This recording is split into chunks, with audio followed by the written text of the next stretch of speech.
معمر نے خبر دی، انہیں زہری اور ہشام بن عروہ نے، انہیں عروہ بن زبیر نے، انہیں حضرت عائشہ صدیقہ رضی اللہ عنہا نے کہ رسول اللہ صلی اللہ علیہ وسلم کے زمانہ مبارک میں سورج کو گرہن لگا تو آپ صلی اللہ علیہ وسلم کھڑے ہوئے اور لوگوں کے ساتھ نماز میں مشغول ہو گئے۔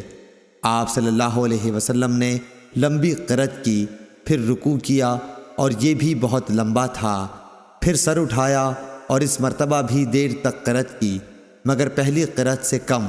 اس کے بعد آپ صلی اللہ علیہ وسلم نے دوسری مرتبہ رکوع کیا، بہت لمبا لیکن پہلے کے مقابلے میں مختصر۔